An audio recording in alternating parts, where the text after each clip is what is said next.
Bienvenue à tous sur Mayotte la Première. Je suis ravie de vous retrouver dans ce numéro de Maïcha. Nous allons parler aujourd'hui d'un sujet qui est peu parlé dans le monde de la beauté, même un petit peu partout dans le monde. Il est très rare de venir dans un plateau télé et de parler de la beauté intime. Et pourtant aussi, c'est très important de prendre soin de sa beauté intime. Et même si c'est encore un peu caché, très personnel, très intime, comme le veut son nom, à Mayotte, j'ai l'impression qu'on était un petit peu précurseurs dans ce sujet, car depuis la nuit des temps, on nous parle de prendre soin de notre féminité. C'est bien quelque chose que nous apprennent nos cocos, nos mamies et nos mamans, car chez nous aussi, nous avons plein d'astuces et plein de choses à faire.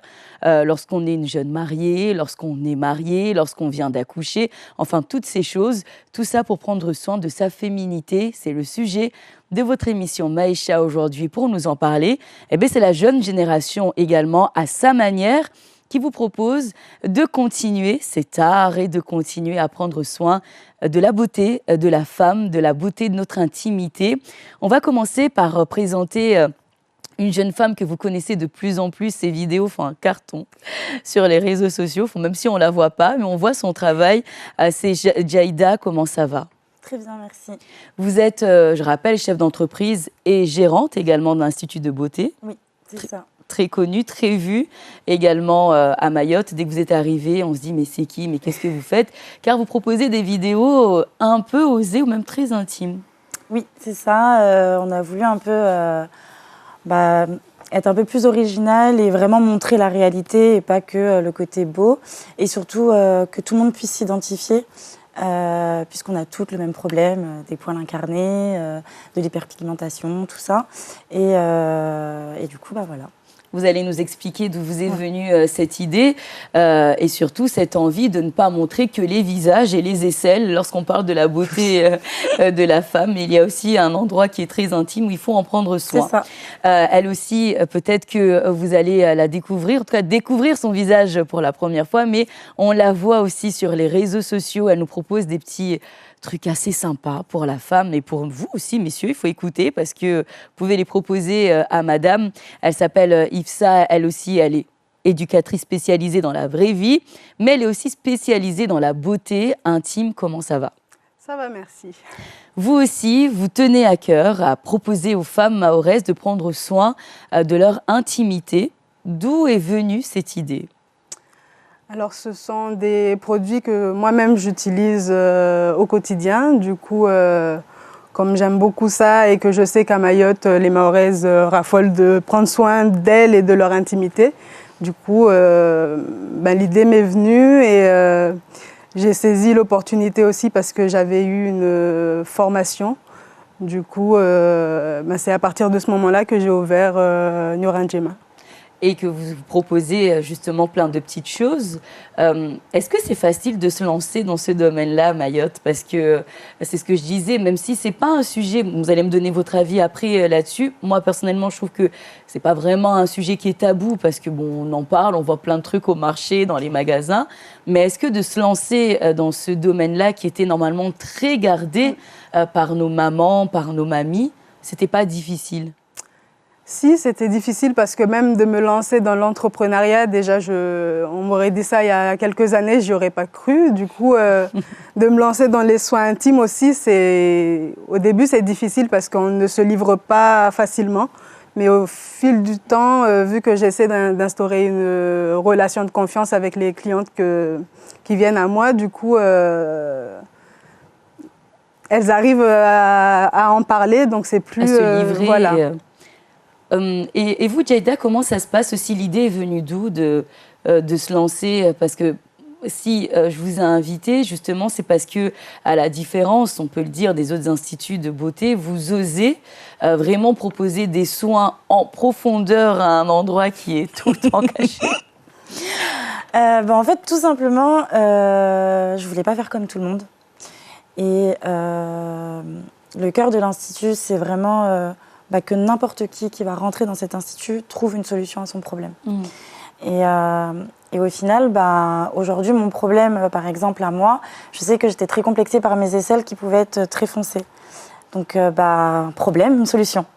Donc, ce que j'ai voulu, c'était vraiment apporter une solution, du coup, aux clients. et une proximité. Certes, on rentre dans l'intimité, mais pour moi, ça fait 10 ans que je fais ça, c'est normal. Après, c'est tout nouveau, donc tout ce qui est vajacial, donc les soins profonds du maillot, c'est vraiment nouveau, même en France. Hein. Donc, disons que après, j'ai pas eu peur d'oser, c'était facile, c'était un marché à prendre, je l'ai pris. Et les clientes en sont vraiment contentes. Et puis voilà. En quelques mots, qu'est-ce que c'est exactement? Tout simplement, en fait, vous prenez le temps de prendre soin de votre visage, de votre dos, pour certaines, de vos pieds. Alors pourquoi pas du maillot? Tout simplement. Donc en fait, c'est ça, c'est de faire un soin profond, de nettoyer. Alors quand je dis nettoyer, comment dire, on ne travaille pas sur la muqueuse. C'est vraiment au niveau donc du maillot. Donc la partie avec les poils, il n'y a pas de pénétration, de quoi que ce soit. C'est vraiment. Je préfère le préciser parce que ça peut paraître bizarre comme ça. Mais voilà, tout comme on va travailler une partie des aisselles, tout comme on va travailler le visage, c'est vraiment la même chose. On va juste venir nettoyer, exfolier, donc faire un gommage dessus, faire une pose de masque pour apaiser, et c'est tout. Et les femmes qui vous disent oh, ça sert à rien de faire ça. Il n'y en a aucune. C'est vrai? Non, franchement, il n'y en a vraiment aucune. Et c'est comme si en fait elles attendaient que ça, mais elles ne savaient pas comment le demander. Souvent, donc, en fait, j'ai commencé tout doucement. J'ai commencé par l'épilation classique et proposer une pose de masque. Puisque du coup, quand vous faites votre épilation, très souvent, on est un peu irrité, on est gonflé, et puis ça chauffe. Donc du coup, j'ai proposé une pose de masque pour apaiser. Donc après la douleur vient un peu la récompense, et donc les clientes étaient contentes. Et puis après, je me suis dit, mais en fait, pourquoi pas faire un soin. Et puis je me suis inspirée aussi des États-Unis, hein, parce que c'est pas une idée que j'ai pondue comme ça. Et puis voilà, c'est venu comme ça. Et côté esthétique, j'imagine que c'est très joli, c'est très bien, etc. Mais qu'est-ce que ça apporte en plus? Et les bienfaits vraiment au niveau de la peau, sur une partie, encore une fois, du corps où on se dit de toute façon c'est pas vu, c'est caché tout le temps, donc je n'ai pas besoin de prendre soin de cette partie-là. Alors c'est caché non, puisqu'en général il y a le mari. Et comment dire? Et en fait, alors dans un premier temps, c'est vraiment le fait qu'on ait des poils incarnés qui va faire que la cliente, elle ne se sent pas à l'aise, elle va être complexée. Et ces poils incarnés vont faire des taches. Et des boutons. Et des boutons. Donc en fait, elles ont l'impression que limite même, elles vont associer ça à un manque d'hygiène, alors qu'en fait, pas du tout. C'est juste que votre peau, elle va être assez épaisse, qui va faire que. Pareil, on ne nous a pas éduqués, en tout cas personnellement, on ne m'a pas éduquée, à aller chez l'esthéticienne et m'épiler. On va raser. Donc qu'est-ce qui se passe? Des poils incarnés, des boutons. Donc en fait, ce problème-là est la première raison pour laquelle la cliente, elle va être demandeuse de ça. Ensuite, vous allez avoir une deuxième technique qu'on va utiliser pour l'épilation. Donc là, il ne s'agit pas du soin, c'est l'épilation, ça va être l'épilation orientale. Donc du sucre, du miel et du citron. Le citron va venir éclaircir, le sucre va venir arracher, puisque ça va être une pâte comme un caramel, et le miel va venir adoucir. Qu'est-ce qui va se passer? Votre poil va repousser beaucoup moins vite, pas de poils sous peau, ça ne gratte pas, on n'est pas gonflé. Et en plus de ça, ça va éclaircir la zone. Donc en fait, c'est vraiment tout un cheminement de l'épilation, donc du retrait du poil jusqu'à après. En fait, on travaille pour le confort et qu'il y ait moins de complexe. Ensuite, donc, il y a ce côté-là, donc exfoliant, et après, on va venir hydrater. Souvent, j'ai des clientes qui vont venir, elles vont avoir un poil qui a du mal à partir, qui va être, la peau qui va être toute rugueuse aussi. Je sais pas, sur les fesses, par exemple, je vais donner cet exemple-là. Sur les fesses, souvent, les clientes, elles arrivent en se plaignant d'avoir la peau toute rugueuse. C'est pas tout doux, les fesses de bébé. Et faut faire un gommage. Sauf que le gommage à la maison qu'on va vous vendre dans le commerce ne sera pas assez fort. C'est pareil. Voilà. Donc c'est là où nous, on va intervenir. Puisqu'il faut savoir qu'on fait pour les fesses, pour le maillot, pour les aisselles aussi. Ifsa, comment est-ce que les gens vous découvrent quand on vient vous voir, etc. Comment est-ce qu'on découvre vos produits en se disant la petite particularité, ce que vous proposez en plus? Alors les gens, déjà je suis plus sur les réseaux sociaux. Donc quand ils veulent découvrir les produits, ils viennent à domicile ou lors des événements.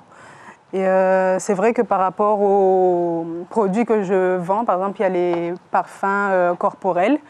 Et j'ai aussi des tisanes qui permettent de traiter tout ce qui va être troubles gynécologiques comme les kystes, les fibromes, l'endométriose ou encore pour booster la fertilité.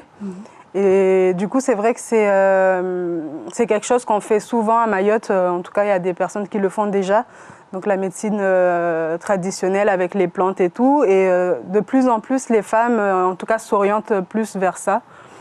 Et Mais est-ce que justement, il n'y a pas de blocage à se dire non, non, moi c'est bon, je prends les ditées, les remèdes de la maison? Si, justement, parce que oui.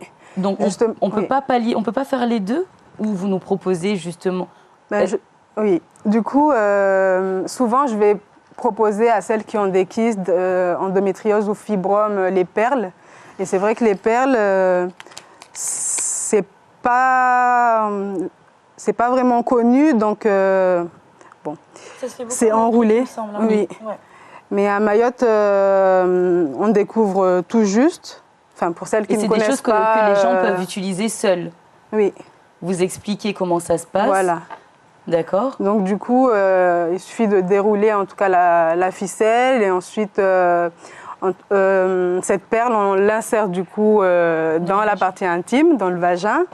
Et ça nettoie en profondeur. On sait que le vagin s'auto-nettoie, mais par exemple, quand on a nos règles, il y a du sang qui peut rester en soi, donc les perles viennent vraiment nettoyer, voilà. Accompagner tout ce qui doit partir, quoi. C'est ça.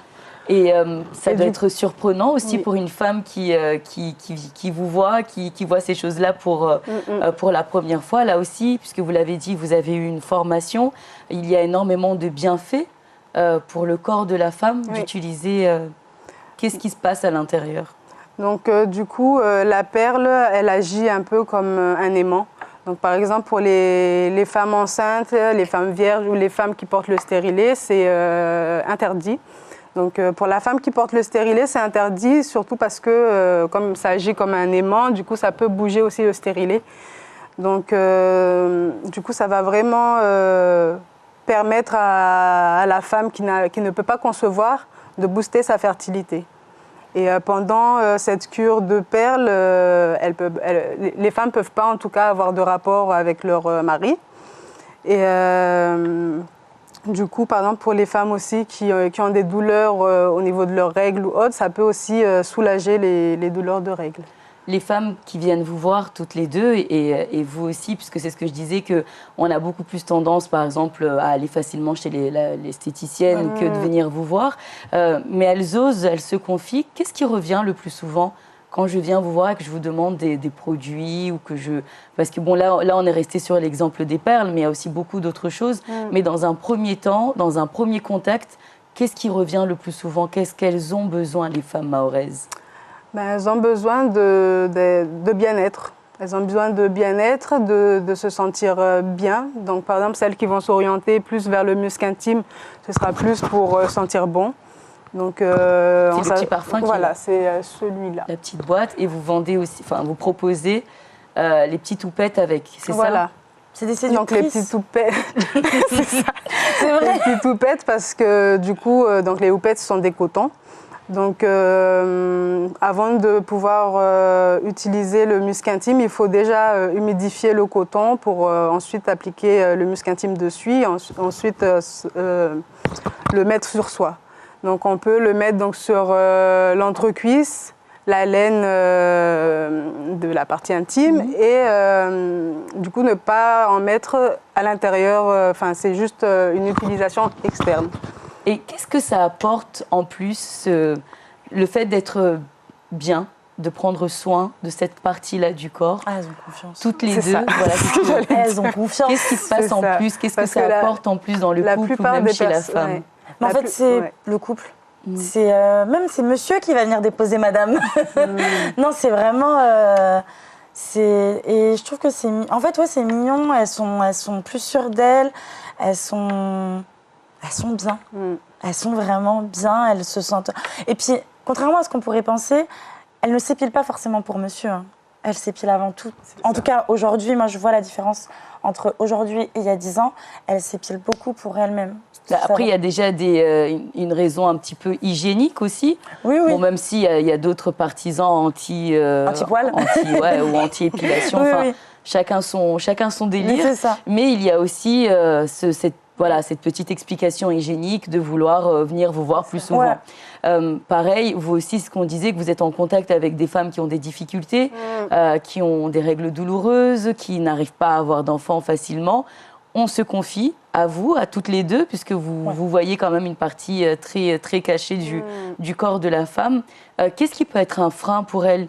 Il y a une question que je vais vous poser tout à l'heure, parce que je sais que c'est un gros frein pour toutes les mahoraises professionnelles dans votre genre. Je sais, c'est quoi. Mais d'abord, vous, qu'est-ce qui peut être un frein pour les femmes mahoraises à être épanouies avec cette partie du corps et leur intimité? Il y en a, enfin, j'ai beaucoup de femmes aussi qui viennent et me disent qu'elles ont, par exemple, des odeurs. Des odeurs et du coup, comme disait Jayda, elles peuvent l'associer directement à la mauvaise hygiène. Donc souvent, pour se justifier directement, elles me disent en plus, je prends soin de moi, je fais tout ce qu'il faut et tout, mais je ne comprends pas. Depuis quelque temps, j'ai des odeurs et enfin, je ne suis pas bien et tout. Et du coup, je parle beaucoup avec elles du côté un peu psychologique. Que parfois, ce n'est pas simplement hormonal, mais ça peut aussi être dû à un changement d'environnement. Parfois, ça il y a l'humidité à Mayotte qui n'aide pas du tout. Je après, sais même le fait d'être plus stressé que d'habitude, ça peut aussi changer les odeurs. Voilà, les hormones et tout. Comme ici, très souvent, on se lave avec de l'eau. Sauf qu'en fait, on ne prend pas le temps de sécher cette eau. Qu'est-ce qui se passe? Ça macère. Et en fait, c'est là où ça va dégager également des odeurs. C'est-à-dire que prenez le temps, mesdames, s'il vous plaît, de sécher cette partie-là pour éviter qu'en fait, après, il y ait des odeurs ou qu'il y ait des infections en fait, qui se fassent. Parce que l'eau, à partir du moment où ça va être macéré, on met le sous-vêtement... oui, forcément, il va y avoir des odeurs. Quand vous mettez un vêtement mouillé et que vous le laissez en boule, qu'est-ce qui se passe? Ça sent pas bon.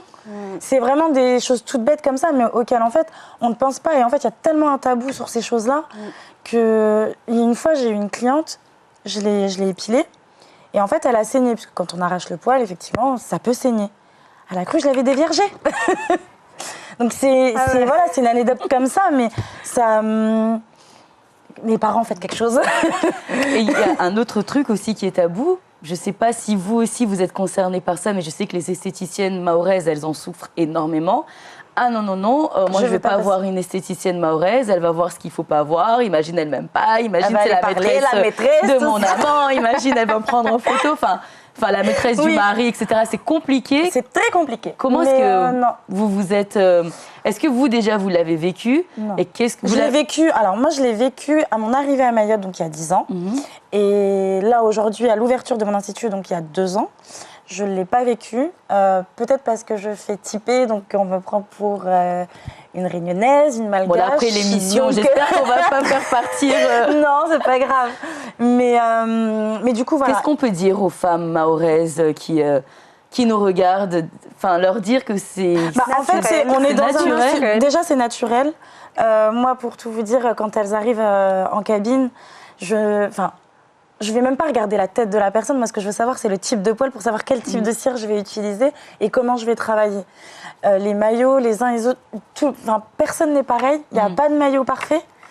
Et en fait, c'est que c'est notre métier. Et au même titre où vous allez chez le gynéco et vous y allez les yeux fermés, et nous, c'est pareil. Et concernant le fait de parler, puisqu'effectivement, oui, à Mayotte, les gens parlent beaucoup, dites-vous juste que pour les esthéticiennes, en tout cas, ce n'est absolument pas dans notre intérêt, à moins qu'on veuille se retrouver au chômage. Parce qu'en fait, vous parlez, ça va se savoir, et plus personne ne mettra les pieds chez vous. Moi, même des copines à moi, entre nous, je ne parlerai pas de ce qui se passe aujourd'hui en cabine chez les uns et les autres. Parce que même si vous venez à l'Institut, aujourd'hui, si vous venez, je n'irai pas dire à Ifsa « j'ai Yumna qui est venue faire son maillot ». En fait, je sais pas les rapports qu'il va y avoir. Ça m'est déjà arrivé d'avoir, oui, effectivement, deux de rival, parce que du coup, l'autre a volé le mari de l'autre. Ça m'est déjà arrivé, mais je vais faire la part des choses. Et en fait, je peux pas rentrer là-dedans. Parfait, donc ça c'était vraiment pour vous, mesdames, et pour pas que vous vous empêchiez d'aller prendre soin de cette partie du corps-là, parce que vous vous dites que oui, bon, c'est une esthéticienne mahoraise, etc. Elle va aller dire comme... Non, je pense que chacun son truc. C'est ça. Comme on dit, et puis ça ne les intéresse pas du tout. Et pas du tout. Et c'est un secret professionnel. C'est un secret professionnel, et même au-delà, c'est que c'est l'intimité des gens, en tout cas pour ma part et pour mes esthéticiennes. Même entre nous, en fait, on ne va pas en parler. Non, c'est pas possible. L'importance donc de prendre soin de sa féminité, vous l'avez entendu tout au long de l'émission, il y a déjà cette partie pour l'hygiène intime, c'est important. Maintenant, à vous d'utiliser ou d'avoir le bon professionnel qui va bien vous conseiller pour avoir le bon produit, parce qu'on est toutes différentes, comme vous l'avez dit. Ce qui peut m'aller ne va pas aller forcément à ma collègue ou à ma cousine. Donc, renseignez-vous auprès des vrais professionnels. Et ensuite, c'est quelque chose que nous, à Mayotte, nous connaissons, mais ça évolue, comme vous le dites. Mais l'aspect où j'aimerais peut-être qu'on clôture l'émission avec cela, parce qu'il ne reste plus que quelques minutes, c'est vraiment sur l'aspect psychologique de se sentir en confiance. Et ça apporte un tout d'être une femme qui se sent propre, qui se sent... elle est à l'aise avec elle est à l'aise dans son couple. Vous avez peut-être vu des femmes évoluer psychologiquement et prendre confiance en elles à force de venir vous voir. Peut-être qu'on peut se quitter avec ces témoignages et ces conseils-là. Oui, forcément, puisque du coup, elles sont reconnaissantes en fait envers nous. Elles se sentent comprises. Elles ont moins de tabous à aborder certains sujets. Pour Yves, par exemple, les odeurs. Moi, perso, on m'a jamais posé de questions sur ça. Mais je trouve que c'est beau, en fait, de se sentir assez à l'aise pour venir et en parler. Parce que c'est pas... c'est dur. C'est dur de... C'est une part de notre vulnérabilité. On est vulnérable face à ce genre de problématiques. L'hyperpigmentation, on est souvent en maillot de bain ici. À partir du moment où on arrive à mettre son maillot de bain et aller se dandiner à la plage sans se dire là ça va pas, si ça. Non, ça fait du bien. Je pense que ça fait vraiment, vraiment, vraiment du bien. Et ça fait plaisir. Un conseil psychologique pour les femmes qui nous regardent aujourd'hui, puisque vous êtes en plus en relation avec celles qui ont des difficultés à concevoir, celles qui n'ont pas confiance en elles. Et une femme qui ne se sent pas propre dans cette partie-là, elle peut perdre confiance et peut accepter certaines choses, peut laisser faire, on va dire, certaines choses dans son couple en se disant de toute façon, moi, je ne suis pas assez bien ou je ne suis pas assez propre. Non, c'est vrai, j'ai vu pas mal en tout cas de clientes qui sont revenues après avoir testé certains produits, que ce soit les tisanes ou encore les muscs intimes, revenir et me dire qu'elles ont beaucoup plus confiance en elles et que le fait d'entendre autour d'elles des personnes leur dire qu'elles sentent bon ou des trucs comme ça leur fait du bien et enfin elles croient en elles et elles ont confiance en elles. Par exemple, j'ai déjà reçu un couple c'est surtout le témoignage de monsieur du coup qui m'a beaucoup touchée parce que non seulement il témoignait des bienfaits des produits, mais du fait que ça a renforcé aussi leur relation. Du coup, c'est aussi beau de pouvoir contribuer à ce genre de choses. C'est beau ça. Exactement. C'est beau, hein. Voilà. Donc messieurs, vous êtes gagnants dans l'histoire. Allez-y. Et puis, comme je disais, on peut vous retrouver facilement sur les réseaux sociaux. Oui, sur la page Sublime Mayotte, sur Facebook et sur Instagram. Et on est situé rue du Commerce, à côté de Balvou. Vous, c'est pareil, on peut vous retrouver aussi sur les réseaux sociaux. C'est ça. Donc c'est Nioranjema et c'est sur Facebook, Insta, Snapchat. Je n'ai pas encore de local sur Mayotte, mais je cherche. Pour l'instant, c'est sur les réseaux et on peut me trouver au Vallon ou Passamenti. Et chez Sublime Mayotte, puisque je vends également ces produits. Voilà. Mais elle m'avait oublié. C'est juste à côté. En tout cas, merci beaucoup, mesdames, d'avoir accepté de relever le défi et de parler enfin de cette partie du corps de la femme la beauté intime, c'était aussi très important pour nous d'en parler dans Maïcha. Moi, à mon tour, je vous conseille un livre magnifique qui s'appelle Femmes désirées, femmes désirantes. C'est fait par une gynécologue, thérapeute et psychologue. C'est le docteur Flamen Bonn. J'espère que j'ai bien prononcé son nom. En tout cas, il est super sympa ce livre si vous voulez aller le lire. Il s'appuie quand même sur 30 ans d'expérience pour expliquer comment les femmes d'aujourd'hui construisent leur sexualité, la place de chacun et puis surtout le désir qui est souvent au rendez-vous ou pas. Allez-y, ça s'appelle donc Femmes désirées, femmes désirantes. Merci mesdames. Merci. Prenons soin de notre corps et de notre féminité. C'est ça, c'est important. À très vite sur Mayotte la Première et merci beaucoup de nous avoir suivis. Je remercie aussi l'équipe technique de Maïcha qui nous a permis de réaliser cette émission. Et à très vite sur la Première.